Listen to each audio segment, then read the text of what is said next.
It's time to down tools for a bit. Welcome to the Toolshed, the influential podcast for anyone and everyone involved in the building industry. Here's your host, Mick Hawes. Hey folks, and welcome to yet another episode of the Toolshed.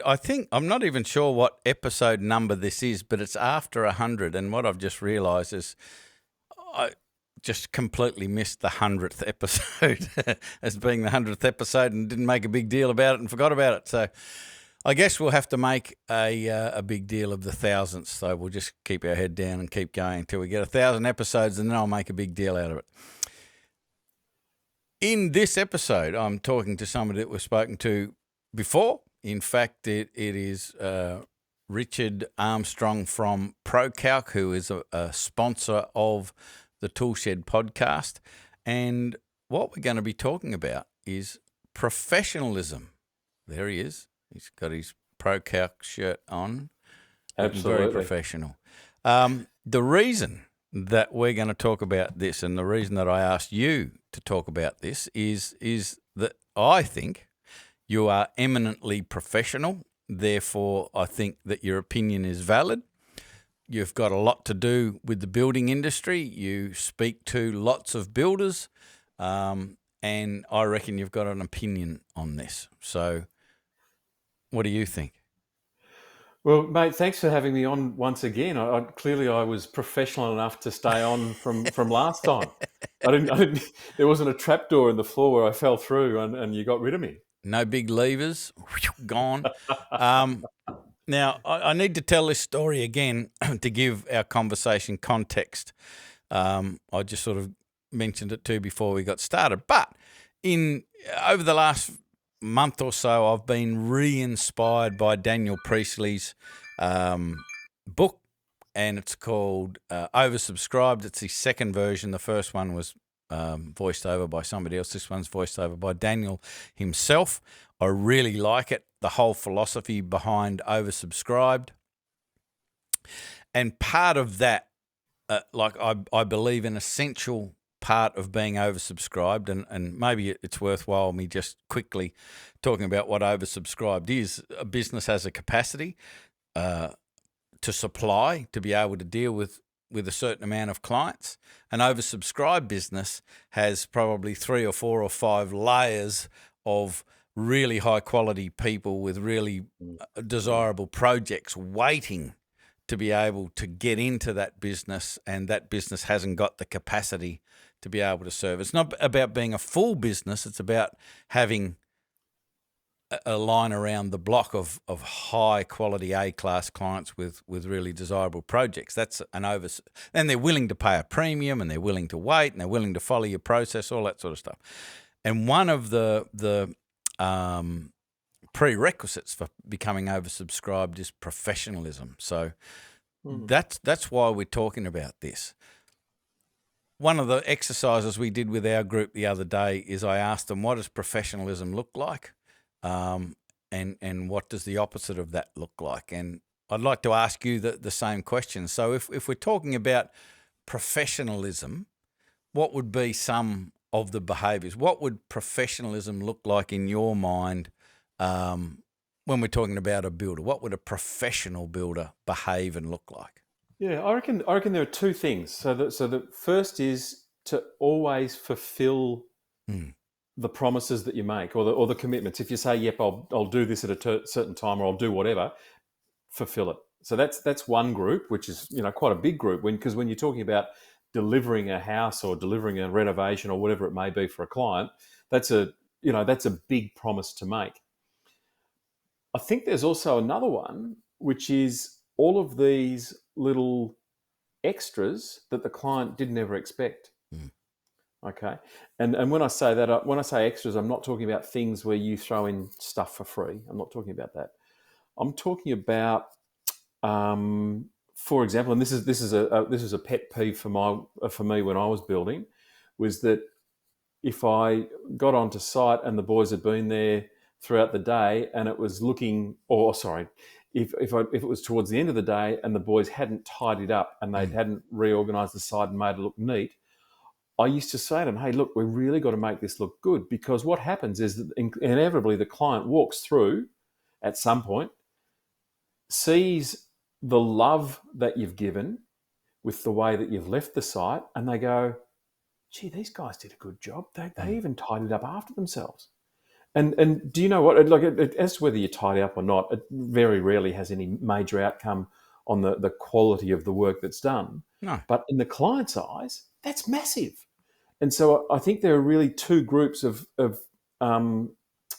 two categories of professionalism: those that the client expects because you've made a commitment or a contractual arrangement that you'll do it, and the other are these pleasant surprises or unpleasant surprises if the client gets a bit of a fright. And I think in my experience, they seem to be the two most obvious levers that someone's got to pull when it comes to professionalism. Yeah. So having said that, what are some of the behaviours that you would deem unprofessional? And I really think this is an important conversation, and I hope that it affects people listening to it. I hope they really pay attention to this, because I was reading it was some sort of like customers of builders, people who some sort of Facebook group. I don't know what it was, but it just went on and on and on. People complaining about what they thought of builders and their experience with builders. And I know that's not the case with all builders. Yep. But, I and you, we work together a lot to contribute to the betterment of the industry for a better, more profitable, enjoyable experience for the builder, for the builder's team, and for the builder's customers. That's what we're trying to do here. So you can get pissed off and you can get offended with what we're going to talk about today, but please don't. Take it on board as some, constructive criticism and things that you can make better. So I think the best way of doing that is let's talk about what unprofessionalism, and I may have made a word up just then, I'm not sure, but let's go with it. What that looks like. What do you think it looks like? Well, at last count, the number of ways a builder could appear unprofessional or be unprofessional, I think I counted about 2 billion of them. Okay, and that's not top 10. That's not a slight on builders. What it is, it's when you're building with someone. So from your very first meeting right through to when you hand over the keys on a job, there are thousands of tasks and things that happen all the way throughout. So the reason why I sort of have a bit of a laugh and say, yeah, there are a couple of billion of them. Well, there are a couple of thousand of them. So in other words, there are so many ways that a client can feel let down, or that a builder can let a client down, or whatever, wherever the truth lies in that sort of whole equilibrium.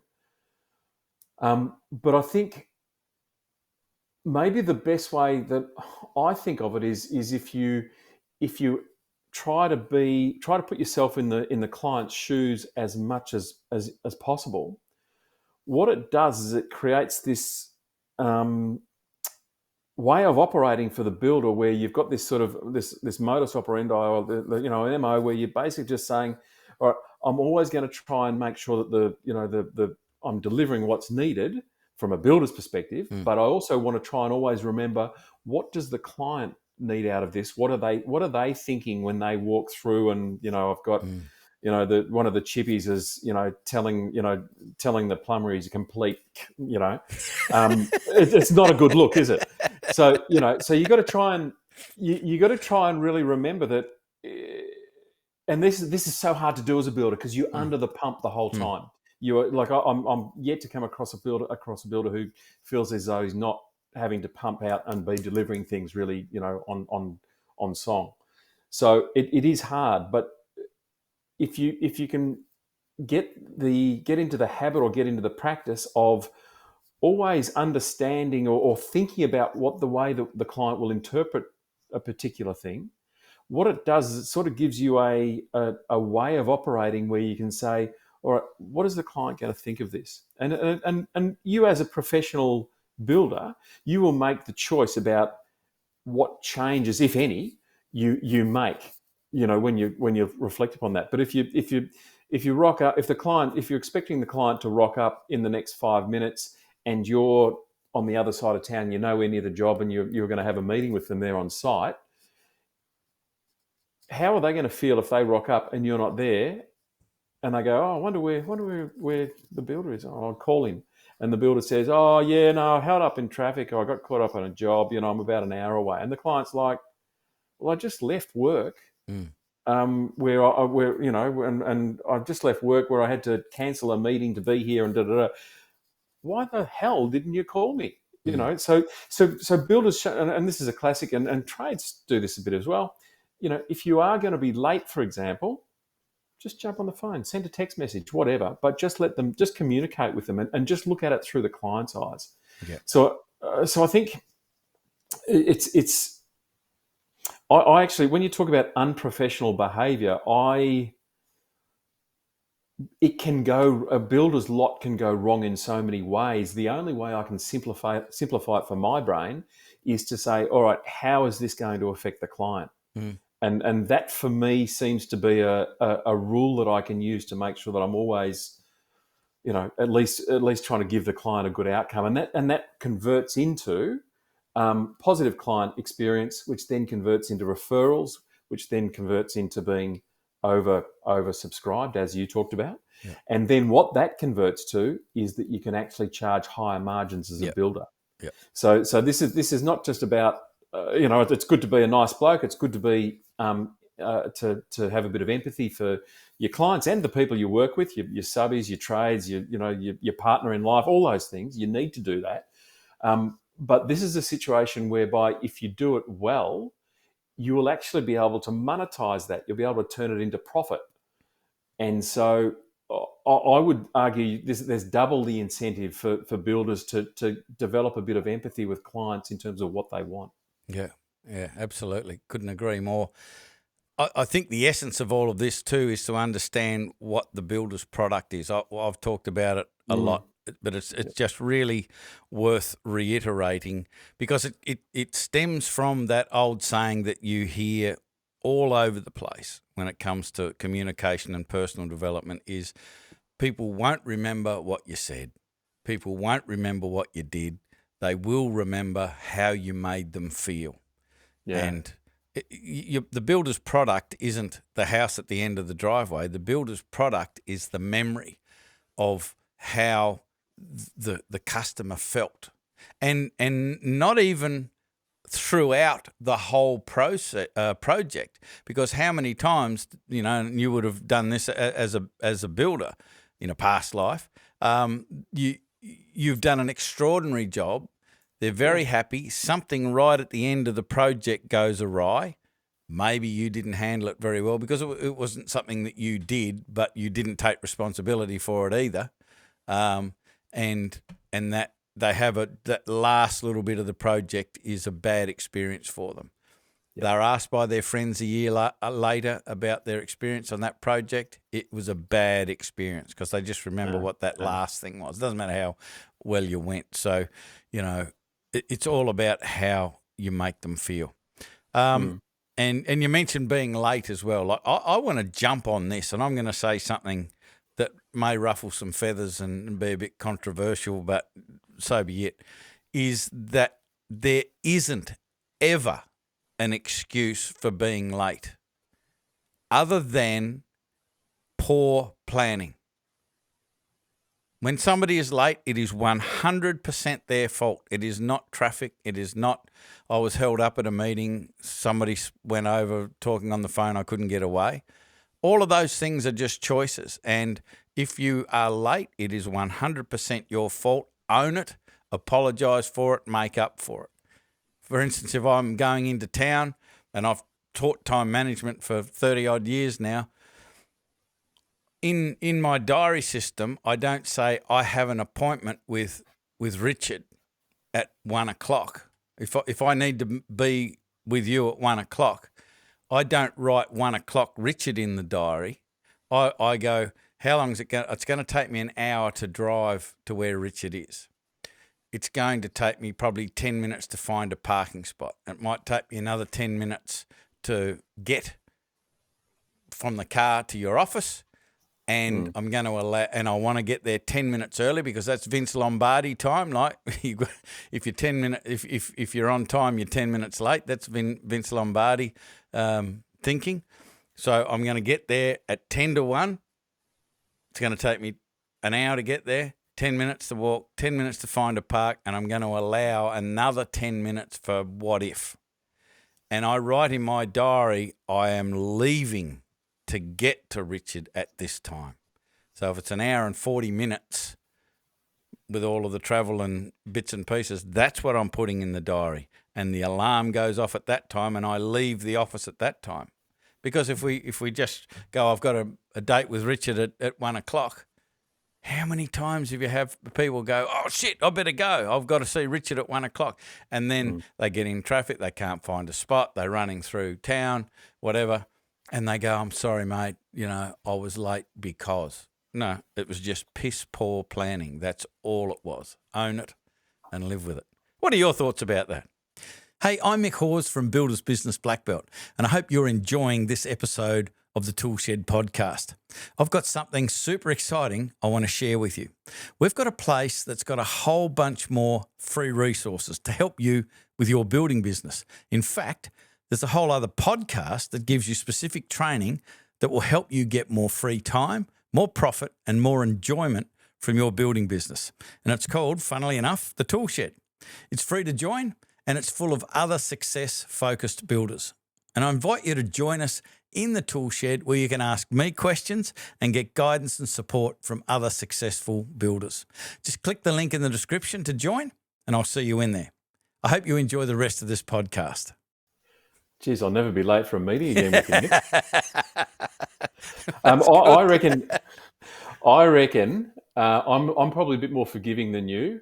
I reckon that as long as you as long as you don't inconvenience people, and you just don't leave them hanging. If you don't treat them like shit, that's probably the main thing. So, in other words, if you do. And particularly, and I'm in Melbourne, so I'm in a metro Melbourne, and so there can be times when you go, all right, I want to get from one place to another. It usually takes half an hour. I'll give myself 40 minutes or whatever, and there's a bingle on the freeway, traffic, it all turns to mud.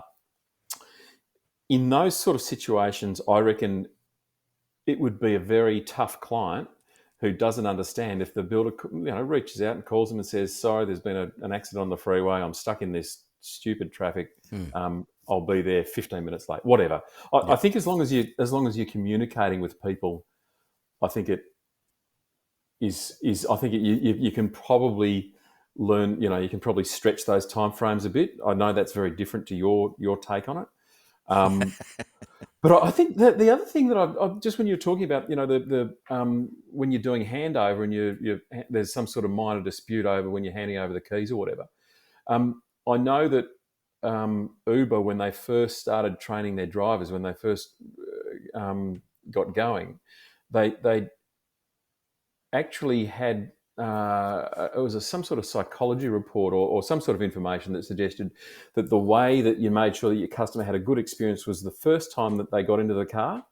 Then there was a midpoint throughout. If there was some sort of conversation about the route that you wanted to take, or some sort of where there was a choice. And in a builder scenario, it might even be where there's a minor dispute about something that happens halfway through the project. And then there's the final stage where the driver is dropping the person off, and they're being delivered. And so they actually trained their Uber drivers to start the conversation with, hello, it's great to see you, and call you by name.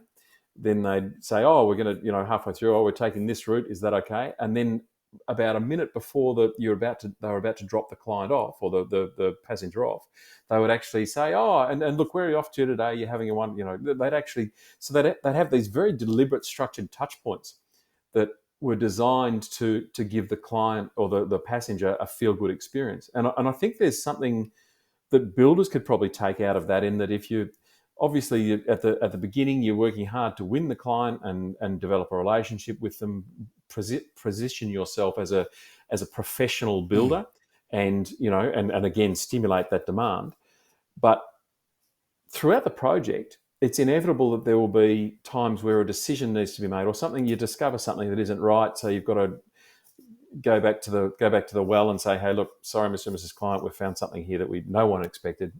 We need to work out we need to get some extra funding for it. It's a variation, whatever it may be, but handling that professionally. But then on the handover, giving them a good, positive feel good about the handover. So, if it's a 6-month project or a 12-month project, that the warm up for the handover, it might actually start a few weeks before the handover. It might start with a few, friendly messages and a few, just to, if it's been a tough project, you do need to bring the client back to a warm place. And let's face it, a lot of our projects, they're not easy, particularly renovations or extensions that they throw up a lot of challenges. So time invested in dealing with those challenges professionally is crucial, but then time invested, particularly in the final weeks of a project, to help the client feel good about engaging you, and they might have spent a bit of extra money with you. You do need to give them a warm, fuzzy feeling, even if you may not.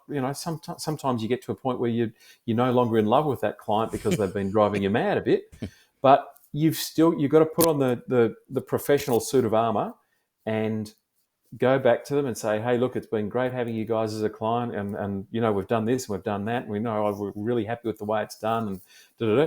So really sharing with them some of the positive stuff, just to show to them that even though there might have been challenges throughout the project, you haven't come away from it feeling as though they're a nightmare or they're bad people or that you don't want to deal with them again.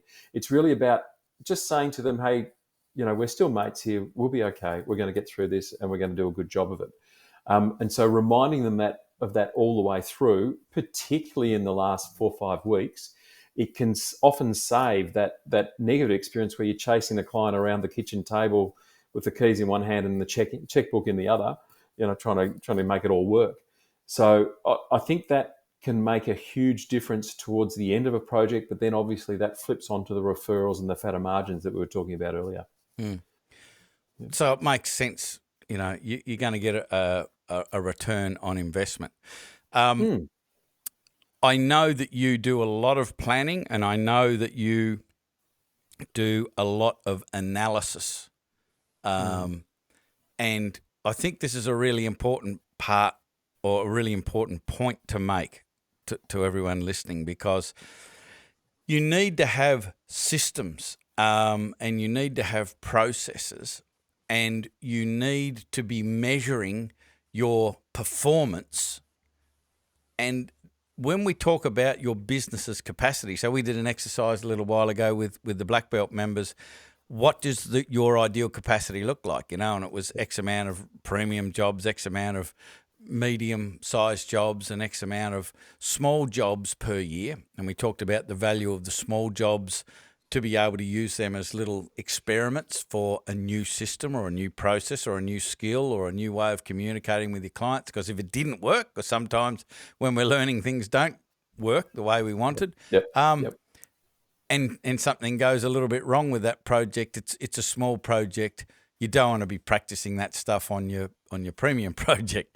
But we were talking about the capacity of the business. And when I asked our members, what does that look like to fill up a year, if you like, they all picked a number of projects and what have you. But the thing that was missing from all of them, which was a bit of a blinding flash of the obvious, is that they didn't allow any space in their capacity for what you do, which is the planning or the preparation and the analysis of the past performance. So, a really high-performing artist or athlete or business person always has room for analysing their past performance and putting the information or what they've learned from that analysis into the preparation for the next time that they perform. And I'd like your thoughts on that. What does that look like for a builder?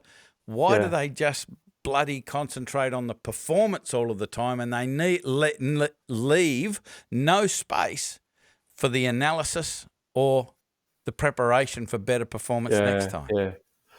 I reckon, so that as a builder, the heat is always on to keep the cash flow, the cash flow working. So you focus on things that are always about what's the next thing I can do that's going to bring in the money, and that way I keep my business floating through. And cash flow is a lifeblood. You absolutely need it. Yeah. I think probably the most powerful review or analysis or piece of feedback that a builder can get is actually from their clients. Okay, and we've talked about this a bit before, I think, Mick. I'm a huge fan of post-project reviews. Okay, now there'll be those who are watching or listening to this that go, "Oh, don't make me meet with that client again. That's the I want to. I'll throttle them with a blunt. No, I won't. But you know what I mean. So but you do. I mean, and I like this, I'm like a bit like this myself. I'll sometimes go through a situation whereby if I've been working for a client and they've been driving me a little bit mad, the last thing I want to do is sit down with them and get their feedback about how we went. I just don't have the gas in the tank for it. I sort of need some time. But I worked out how to do it, and in fact, we've got a template on our website for anybody who wants it. That's a post-project review template, and what the best way to do it is if you're feeling a bit out of gas, the client's been driving you a bit mad, whatever, you don't necessarily want to sit down and get their feedback immediately. Give it a month or so for them for you to get away, get some fresh air, make sure it's after they've paid their final bill, by the way. You don't want to be doing that. But the idea is that the feedback that you will get from these guys is absolute gold. Okay, they are the only people on the planet that have experienced your builds, your service. Okay, no one else can give you this information. Okay, these are the only people on the planet. Okay, so the feedback that they will give you is absolute gold. And so, for example, you would run through and you'd talk about the idea is that they would give you some feedback, both positive and negative, and you can set up the conversation so that it's a constructive conversation. It's not about just people bashing one another. It's actually about saying, hey, would have been, for example, let's say a client says to you, "Oh, I wish we could have had a bit more communication." Okay, so the builder's response to that, whilst you want to say, "Well, I bloody welcome, I called you all the time. You were calling me at 8:00 at night when I was trying to have family time, all that sort of stuff." But the builder's systemic response for that should be, okay, in that case, we're going to implement an online project management system, and there are plenty of them, to actually ensure that we always catch anything the client says, any comments, any choices, any whatever, that it's all catalogued in there. And so that's a systematic response that the builder can have to that kind of feedback. And really to build those systems that deliver that professionalism, by getting that feedback and then introducing a systemic response, what you're then doing, you are building the systems in your business for the issues that can be most painful for your business. So if they've got an issue about communication, or if they've got an issue about, trying to book times to come on site and come and visit you. So providing them, your future clients, with a system to do all of that, what it does is it knocks out that issue from negative feedback. So it allows you to actually get on the front foot. And the idea is you set up these systems not to give yourself more work. You set up these systems to give yourself less work. Okay, so if you're using and I won't use brand names, I'll just talk about construction project management software. If you use those products, what it will do, it will give you the ability to manage all of these little gotchas and these little bits that fall through the cracks and cause pain for build and for clients, and it makes a massive difference. So by doing these post-project reviews, you will hear all sorts of things, but you've got to put on your suit of armor and just sort of cope with it. But it's really important that you have a template, which you can get off the website, to actually go through. And really what it does, it just gives you a structure or an agenda for those meetings, which means that they don't become a slugfest. They actually just become a constructive, objective conversation where you can actually make sure that you hear the feedback from clients, and then you convert that into profit for yourself by taking the feedback, by addressing it with a system. And so that if it's negative feedback, you never have to deal with it again. It's all solved. Okay. And you'll find that as you do these post-project reviews, you will be able to go ahead and the biggest issues you have in your business will come up first, and they come up most often. So you don't even have to worry about prioritizing too much. They'll tell you what you need to prioritize, but it means that you can actually just knock out the biggies and then get to the smaller things, and then all of a sudden you've got a client base that is much, much happier, and you're in a happier headspace as well because it's being managed. So it makes a huge difference. Yeah. So I want your opinion on a bunch of things, 3 or 4 things that don't cost anything that can make a big difference. And the sort of things I'm talking about is how do you show up dressed, to see a new client? How do you speak? And that sort of stuff, and what sort of technology do you bring with you to capture the information, all of that sort of stuff. So it's all of that initial presentation. And I'm coming from the perspective of, I've had a couple of different cars over the years, and one of them was a Holden. I now drive a Ford, but a Holden, and I used to take it to the dealer, so the local Holden dealer, and you'd drive into the Holden dealer, and you'd pull up outside the glass doors and what have you, and someone very well dressed would come out and take you in, get all of the information. Someone would come and drive your car away. And then when you go to pick it up, it's the reverse of that. You sit down, they get you a cup of coffee, and out comes your car, and it's washed and it's polished and it's or whatever. And, back in the day, this is a long time ago, it was like $750 for a service when a normal service was like $300, at the dealer, versus going to old mate down the road who's probably pretty good at tuning up cars, but he walks out and he's wiping his hands as he's shaking your hand, and there's shit all over him, and he's effing this and effing that and complaining about this, that and the other. And he does only charge you the $350 or what have you. But he's a bit unreliable because he's a bit under the pump, and, doesn't quite do things when he says and all of that sort of stuff. But it is cheaper. But the mechanical work on the car isn't necessarily any worse or better.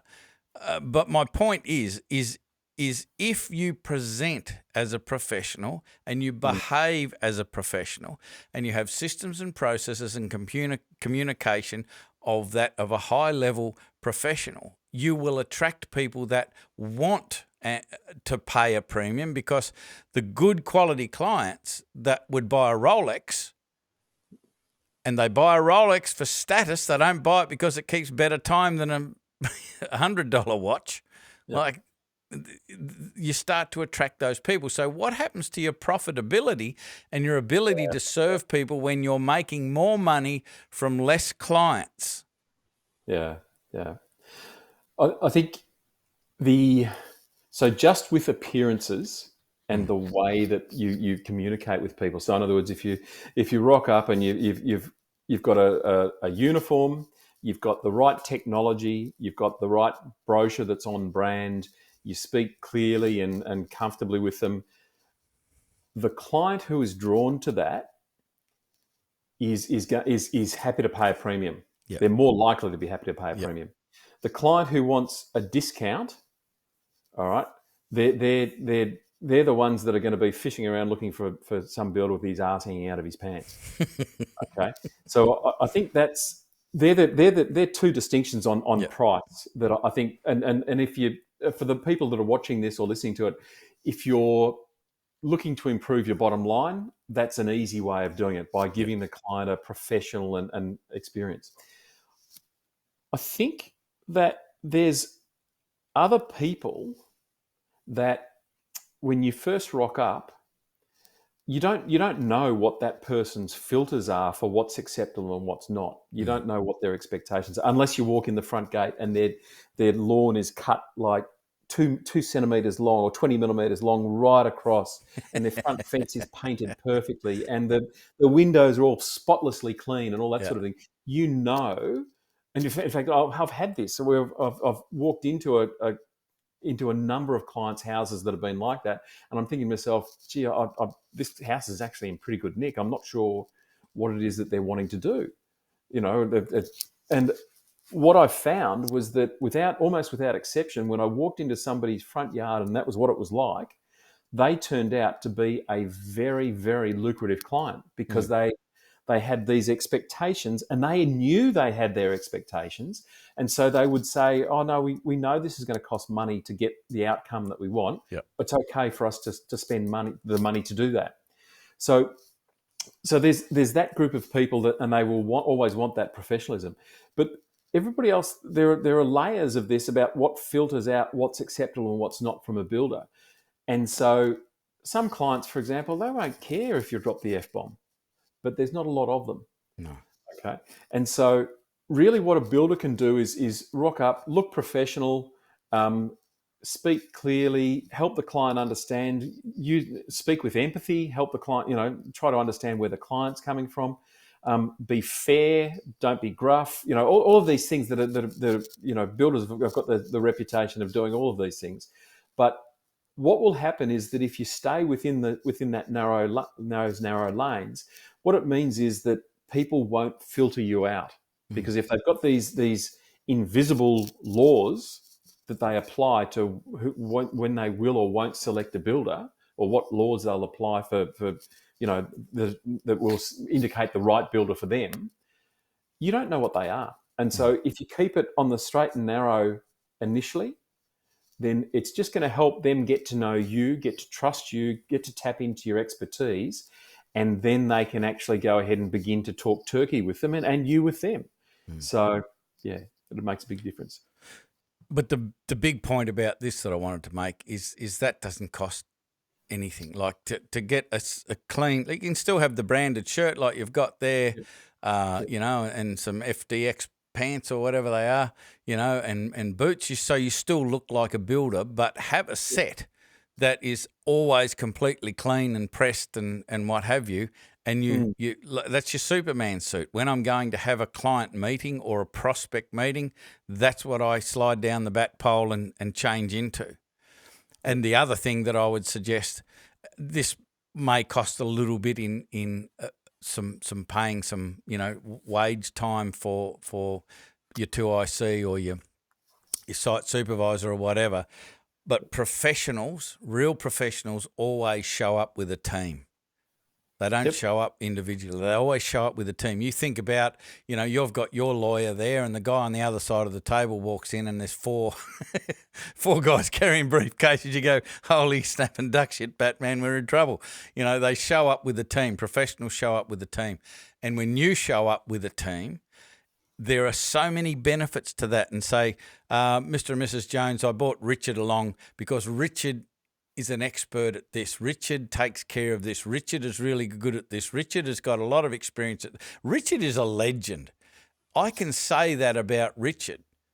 I can't say that about myself. So if I bring my team member with me and tell them how incredible that team member is, and he's a specialist in this, that, and the other, they feel very, very special and very cared for, versus me turning up by myself and saying, we've got this bloke called Richard and he's a real legend and he'll look after you and all that sort of stuff. That's not as powerful as Richard standing there and I've brought him with me so he can see this firsthand and he can meet you and turning up with a team, very, very powerful. But the key with this is that it doesn't cost anything. Like, it doesn't cost anything to show up. It doesn't cost anything to not swear. It doesn't cost anything to be prepared and bring somebody with you. Be on time. It definitely doesn't cost anything.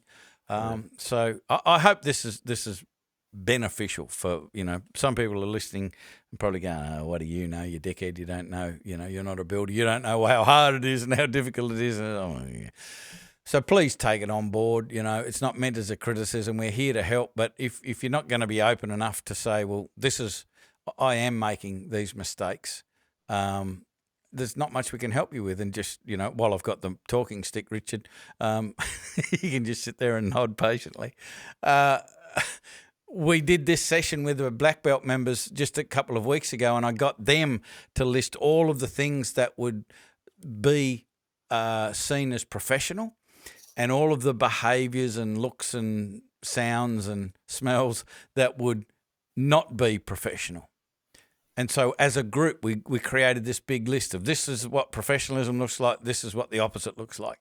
And then I said, I want you to list all of the things on the professional side of things that you still don't do, and all of the things that on the unprofessional side you still do.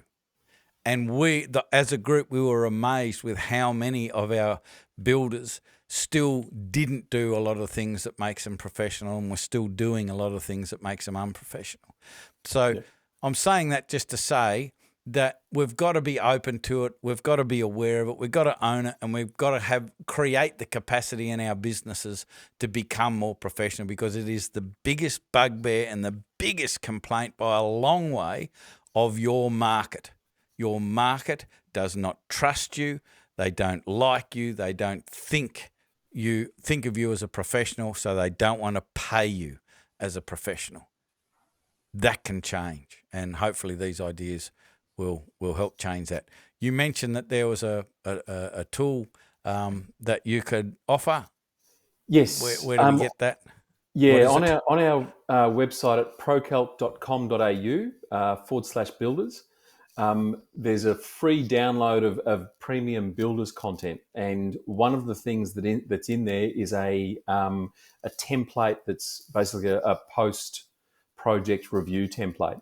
And the reason I created it was because I needed some guardrails for myself when I was having these meetings with clients, to really just make sure that the meeting stayed on track, and I wasn't leaping across the dining room table trying to strangle someone. So that was so it's a good tool. It's a good tool. So feel free to download it from there if you want to.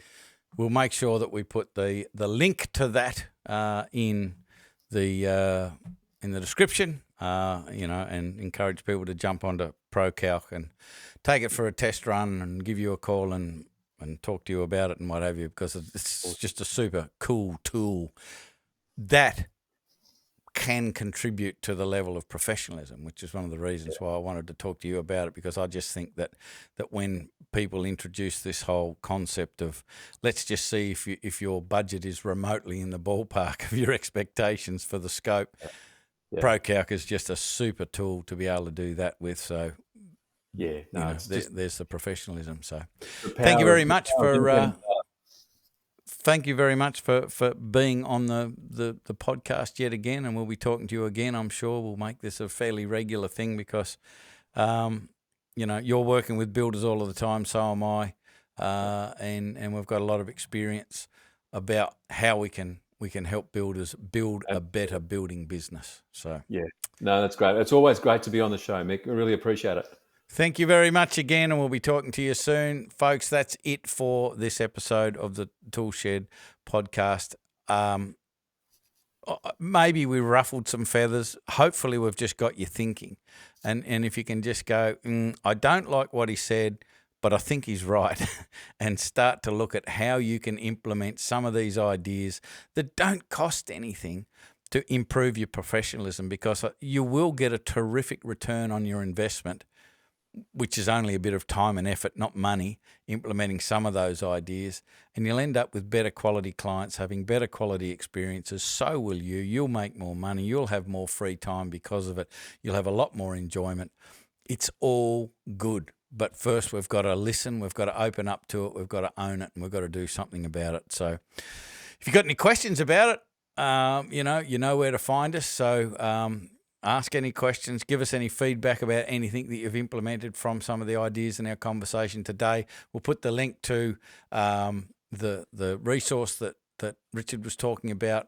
Obviously, that'll take you to the website, so you can jump in there and have take ProCalc for a trial as well, because you'll be glad you did. I know this for sure, and certainly get a lot of tremendous feedback about the tool when our members have been using. ProCalc's been very beneficial. That is all. We'll be having another podcast out to you before you know it. I hope this made you think. I hope it makes you act. We'll be back with another one real soon. I'm Mick Hawes from Builders Business Black Belt. That is all. I'm out. Bye for now. You've been listening to The Toolshed. If this podcast struck a chord with you, make sure you spread the word by sharing it with your mates in the building industry. We love your help to make the building industry better for everyone involved.